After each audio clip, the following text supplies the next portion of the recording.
YouTube family, welcome to my channel Cute Actors पर आप सबका वेलकम है जी। Biggest event in the history कौन है भला? कौन सा इवेंट है जो सबसे बड़ा है, जिसके ऊपर गैदरिंग बहुत होती है? कौन बताओ ना, कौन सा है? महाकुंभ, सही समझे। जहां पर एक दिन में 3 से 4 करोड़ लोग जमा होते हैं इन द वर्ल्ड। पूरे वर्ल्ड का ये फेमस और बड़ा जो है वो इवेंट होता है, जिसके ऊपर करोड़ों के हिसाब से लोग इकट्ठे होते हैं। इसकी क्या तफसीलात है, आज की वीडियो में हम यही सब कुछ देखने वाले हैं, और इतने लोगों की गैदरिंग भी मे भी हमें देखने को मिल जाए। तो अभी स्टार्ट करें, चलो लेट्स गो। कुंभ मेला शुरू होने वाला है।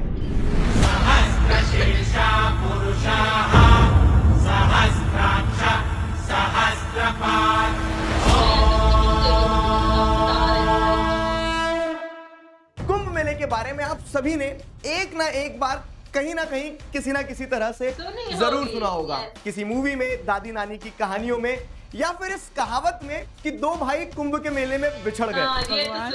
तूने कुंभ का मेला क्यों बनाया? कुंभ मेला इस साल 13 जनवरी से 25 फरवरी तक प्रयागराज में आयोजित होने वाला है। कुंभ मेले के बारे में आपने बहुत सारी होर्डिंग्स में, टीवी में, न्यूज चैनल्स में अब तक देख ही लिया होगा। प्लेटफॉर्म के कोने कोने पर कुंभ के स्लोगन के साथ रंग बिरंगे पोस्टर भी लगाए गए हैं। इस साल होने वाला कुंभ मेला अपने आप में बहुत अलग है। ये एक महाकुंभ है जो कि 144 सालों में होता है, और इस साल वो 144वां साल है। ये महाकुंभ प्रयागराज में शुरू होने वाला है। लेकिन सवाल यहाँ ये आता है कि कुंभ मेला इतना फेमस आखिर होता क्यों है? कुंभ मेले का नाम दुनिया की लार्जेस्ट गैदरिंग्स की लिस्ट में दर्ज है। ये दुनिया का सबसे बड़ा रिलीजियस गैदरिंग स्पॉट है। यहाँ पर करोड़ों लोग आते हैं जो देश के अंदर से और देश के बाहर से होते हैं। 2019 में प्रयागराज में अर्ध कुंभ मनाया गया था, जिसमें लगभग 200 मिलियन यानी कि 20 करोड़ लोग आए थे। प्रयागराज उत्तर प्रदेश में है। उत्तर प्रदेश की पूरी पॉपुलेशन भी लगभग 200 मिलियन के आसपास है। आप इस फिगर से अनुमान लगा सकते हैं कि कुंभ मेले में कितनी बड़ी गैदरिंग होती है। इमेजिन करो, करोड़ों लोग जो एक ही आस्था से और परंपरा से जुड़े हैं, एक ही जगह पर इकट्ठे हो रहे हैं। कुंभ मेला हिंदू आस्था का एक महान तीर्थ पर्व है।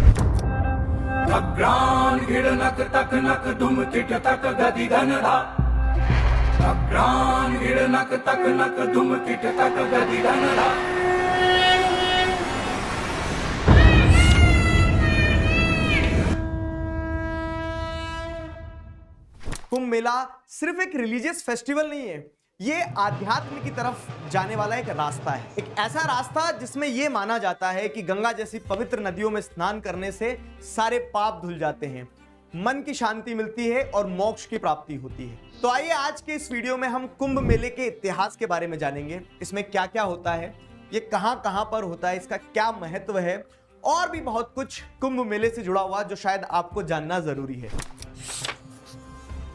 पौराणिक कथाओं के हिसाब से कुंभ मेले का इतिहास समुद्र मंथन से जुड़ा है। समुद्र मंथन के बारे में आप सभी ने कहीं ना कहीं पढ़ा होगा, जहां पर देवताओं और असुरों के बीच में मंथन हुआ था, जिससे अमृत की प्राप्ति हुई थी।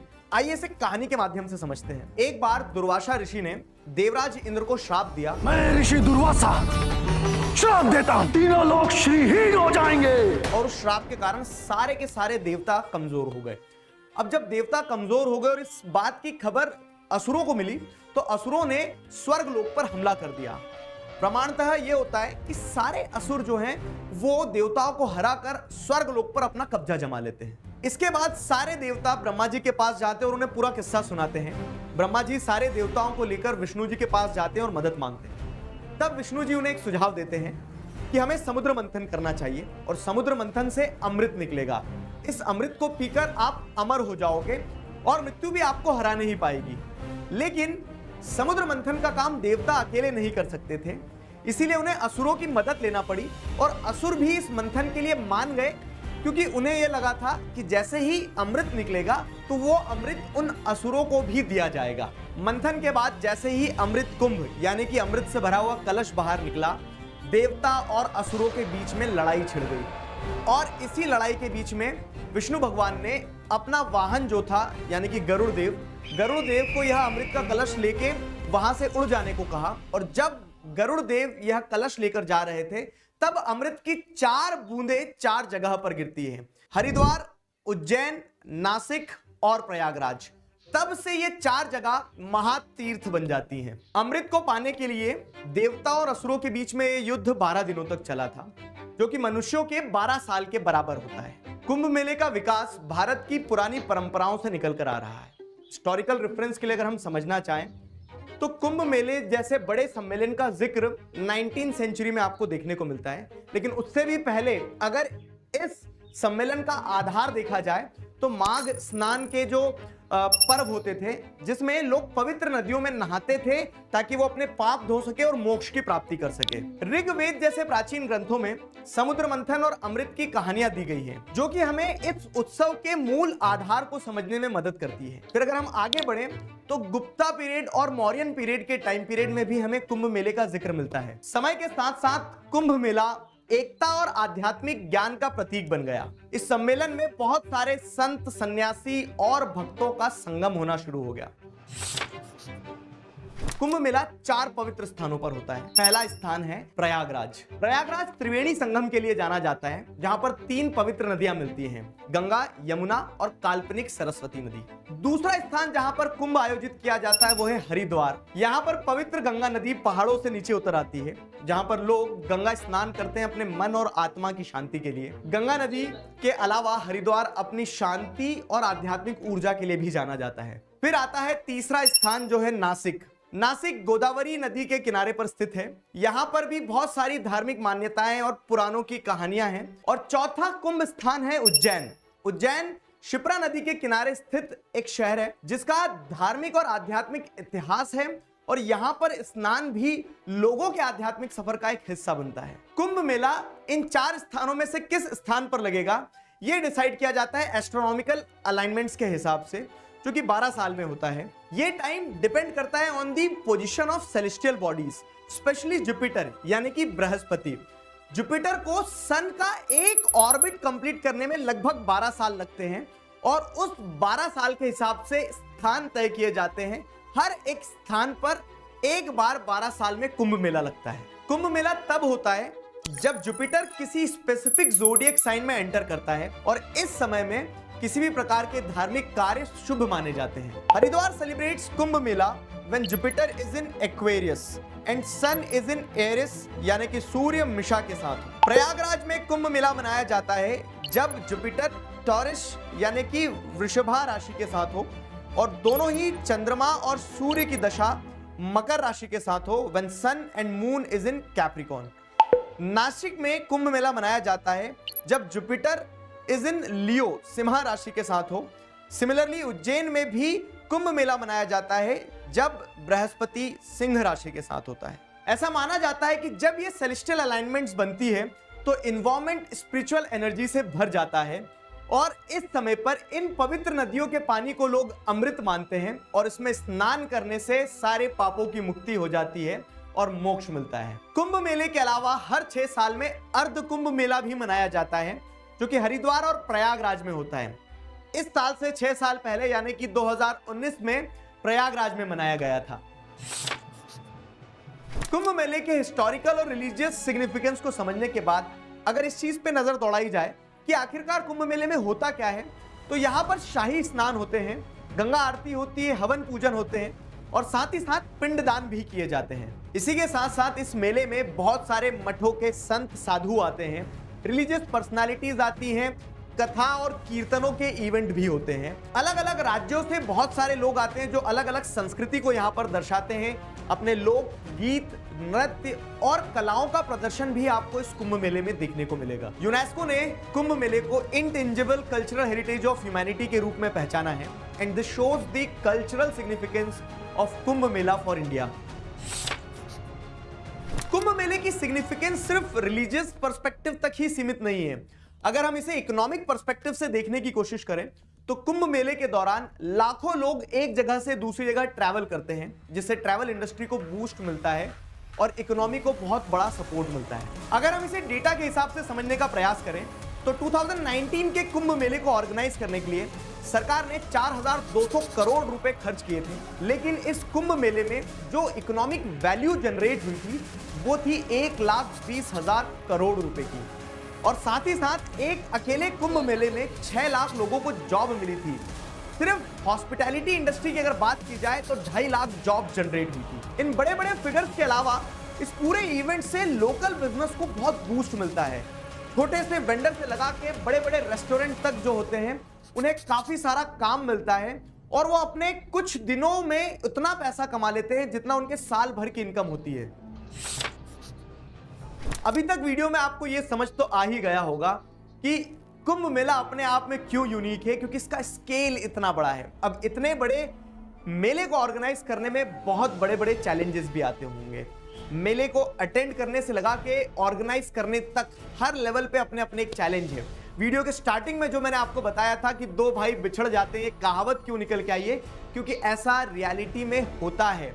मल्टीपल पॉइंट्स पे मल्टीपल चैलेंजेस होते हैं और गवर्नमेंट इन्हें टैकल करने के लिए अपना 100% देती है। Mahakumbh 2025 traffic and crowd management के डेटा के हिसाब से इस साल लगभग 40 करोड़ लोग जो हैं इस महाकुंभ मेले को अटेंड करने वाले हैं। और इसी चीज को ध्यान में रखते हुए जो एरिया है उसे 3,200 हेक्टेयर से बढ़ा के 4,000 हेक्टेयर कर दिया गया है। साथ ही साथ अगर आप देखेंगे तो बहुत सारे पार्किंग एरियाज को भी एक्सटेंड किया गया है, सीसीटीवी कैमरास लगाए गए हैं और स्क्रीन्स भी बढ़ाई गई हैं। बेसिक फैसिलिटीज को ध्यान में रखते हुए इस बार महाकुंभ मेले के लिए 1.5 लाख से भी ज्यादा टेंट्स लगाए जाएंगे, 1.5 लाख से भी ज्यादा टॉयलेट्स लगाए जाएंगे और ये माना जा रहा है कि ये महाकुंभ मेला अब तक का सबसे बड़ा कुंभ मेला होने वाला है। और इसी चीज को ध्यान में रखते हुए सरकार के द्वारा एक टेम्पररी डिस्ट्रिक्ट भी बनाया जाएगा जिसे महाकुंभ मेला जिला कहा जाएगा। ये डिस्ट्रिक्ट एक टेम्पररी डिस्ट्रिक्ट है, तो जैसे ही महाकुंभ मेला खत्म होगा इस डिस्ट्रिक्ट को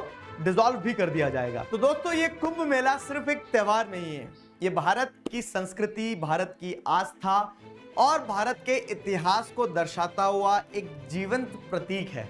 ये एक समागम है धर्म, संस्कृति और आस्था का, जहां लोग अपने घरों से निकलते हैं अपने पाप धोने के लिए, मन की शुद्धि के लिए और अपने आध्यात्मिक सफर की एक नई शुरुआत के लिए। ये कुंभ मेला सिर्फ भारत के नहीं, पूरे विश्व के लिए एक मिसाल है कि कैसे लोग एक साथ एक सूत्र में बनके एक आस्था का प्रमाण देते हैं। तो आप में से कितने लोग इस बार महाकुंभ मेले में जाने वाले हैं, मुझे कमेंट्स में जरूर बताइएगा।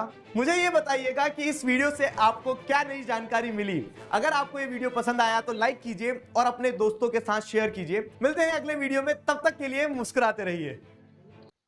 जबरदस्त यार, ये अब तक की ना सबसे ज्यादा इन्फॉर्मेटिव वीडियो थी, क्योंकि इससे पहले मैंने एक कपल की वीडियो देखी थी, आपने भी शायद मेरे साथ मिलकर बैठ के देखी होगी तब, कि वो भी बंगाल से ही ताल्लुक रखते थे और उन्होंने सारा प्रिपरेशंस दिखाई थी, क्या क्या तैयारियां चल रही हैं। और तब अभी तैयारी चल रही थी तब भी इतना ज्यादा रश था लोगों का, मतलब कि रौनक मेला लगा हुआ था और लोग जो स्नान कर रहे हैं और हर एक चीज जो है हो रही थी। लेकिन अब क्या, मैं बाहर जो है उन लोगों का सुन के मैं हक्की बक्की रह गई, क्योंकि 40 करोड़ तक लोगों के आने के आएंगे और ये सबसे ज्यादा जो है बड़ा महाकुंभ मेला है, क्योंकि काफी सालों बाद आया है, काफी हजारों सालों बाद आया है, 1000 साल बाद, मैं भूल गई पता नहीं क्या बोला था उन्होंने, 1040 साल बाद, इस तरह से था ना, काफी मतलब अरसे बाद, इसलिए से महाकुंभ कहा जाता है। और 1.5 करोड़ टॉयलेट्स बनाएंगे, 1.5 करोड़ जो है वो टेंट्स लगेंगे और उस हवाले से तो मुझे लगता है कम ही पड़ेंगे। और पुलिस का जो ड्यूटी है वो भी फिर बढ़ने वाली है यार। और मैं आपको एक बात बताऊं, अपने बच्चों को कभी भी मत लेके जाइएगा, इतनी ज्यादा गैदरिंग के अंदर आपके बच्चे गुम हो सकते हैं और आप हमेशा के लिए ज़हनी टॉर्चर बन सकते हैं, ज़हनी परेशानी जो है अपने ऊपर ले सकते हैं। क्योंकि जाहिर सी बात है यार, मैं एक सिस्टर होने के नाते आपको मशवरा दे रही हूँ कि जब आप इतनी बड़ी गैदरिंग में जाते हैं तो बच्चे आजकल के बहुत अथरे कह सकते हैं, आपके हाथ छुड़वा के भाग जाते हैं कि हमें वो चीज लेनी है, ये लेनी है। जाहिर सी बात है, वहाँ पे स्टॉल्स भी लगे होते हैं, बच्चे जिद कर रहे होते हैं, तो कोई भी बच्चा इधर उधर हुआ नहीं तो गुम हुआ नहीं। आप प्लीज, ये कहावत भी शायद इसलिए बनी है कि दो भाई जो बिछड़ गए हैं, कि यहाँ पर बिछड़ गए थे कि वहां पर रश इतना होता है कि उनका आपस में मिलना जो है वो नामुमकिन होता है। वो समझदार होंगे तो बेशक तब मिल भी गए होंगे, लेकिन छोटे बच्चे हैं, आपको पता है बच्चों को क्या पता कि हमने कहाँ जाना है, कहाँ रहना है, कैसे करना है। तो प्लीज जो समझदार बच्चे हैं, जो बड़े हैं, नौजवान हैं, बुजुर्ग हैं, बड़े, वही जाए, अपने बच्चों को किसी के पास घर छोड़ के चाहिए ताकि आपके बच्चे सेफ रहे यार। सबसे बड़ा महाकुंभ मेला होने वाला है, जिसमें मजहबी स्कॉलर्स जो हैं वो भी आते हैं और अपने जो है कुछ लोग जो है अपने लोक मेला जिसे कहते हैं परफॉर्मेंस देते हैं, और कुछ जैसे हमारे मजहबी स्कॉलर्स हैं ना वो देते हैं आप कह सकते हो यार वो तकरीर करते हैं ना, वो स्पीच कर रहे होते हैं, इस तरह से हमें बता रहे होते हैं कि ये ऐसे करो ऐसे करो। जिस तरह हमारा हज जाता है तो उसमें हमें पहले बताया जाता है कि आपने इस तरह से परफॉर्म करना है, आपने इस तरह से बात करनी है, ये आयतें पढ़नी। तो आपका भी एक बड़ा मजहबी त्योहार एक हज की तरह ही होगा, जिसपे आपके बड़े स्कॉलर्स वो बताएंगे कि आपने ये करना है, पहले वो करना है, फिर ये आयतें पढ़नी है, ये सब कुछ ना। और जरूर जाइए, खूब सारी इबादत करिए, अपने आप के जो है वो पाक साफ हो जाइए। वो कहते हैं ना कि इस तरह के बड़े मजहबी स्कॉलर्स ये कहा करते हैं, हमारे इस्लाम में भी ये चीज है कि आप इस तरह से पाक हो जाते हो गुनाहों से, जैसे आज बच्चा पैदा हुआ है, जैसे एक सफेद चादर पे दाग लगा हुआ है तो धुल के बिल्कुल एक सफेद चादर हो जाती है ना, इस तरह से आपका जिस्म हो जाता है, आपकी बॉडी हो जाती है। जब आप इस तरह के मजहबी त्योहार के अंदर शिरकत करते हैं, इबादत करते हैं और दिल लगा के कर रहे होते हैं, ये नहीं कि वहां पर आप जाते हैं अपनी दुनियावी बातें, अपनी दुनियावी चीजों को लेके जो है वहां पे बैठ जाते हैं। तो दिल लगा के इबादत कीजिएगा, ये महाकुंभ मेला है यार होने वाला, और ये दुनिया के सबसे बड़ा इवेंट होने वाला है। चलें भी साथ साथ और भी मजीद वीडियोस आएंगे, उनको भी कवर करते रहेंगे। आपने मेरे साथ मिलकर बैठ के देखना है, मजा आएगा, और अल्लाह करे सब कुछ अच्छा अच्छा हो जाए। आपको पता है इतनी बड़ी सिक्योरिटी जितनी मर्जी से बड़ी हो, तो लोगों की भीड़ इतनी होती है तो वो संभालना बहुत मुश्किल होता है। तो आपको पता है पहले भी गवर्नमेंट को बहुत फायदा हुआ था, अगर उन्होंने लगाए हैं पैसे तो उन्होंने अब इतनी बार ट्रिपल कमाने हैं, क्योंकि इस दफा गैदरिंग बहुत ज्यादा है। खैर, बेस्ट विशेस यार, खूब सारी इबादत कीजिए। अब ये 13 से 25 जनवरी तक जो स्टार्ट होने वाला है, और जो है वो बेस्ट विशेस है। कल से स्टार्ट है, कल संडे है, मुझे लगता है कि कल 12 ही है डेट है, तो कल से स्टार्ट। तो साथ साथ जो है अपडेट देते रहेंगे, अपडेट करते रहेंगे, देखते रहेंगे वीडियो कि वहां पे क्या हो रहा है, कैसे हो रहा है। ड्रोन व्यूज भी आपको दिखाएंगे। क्या सो आप मुझे दीजिए इजाजत, अपना रखिए ख्याल।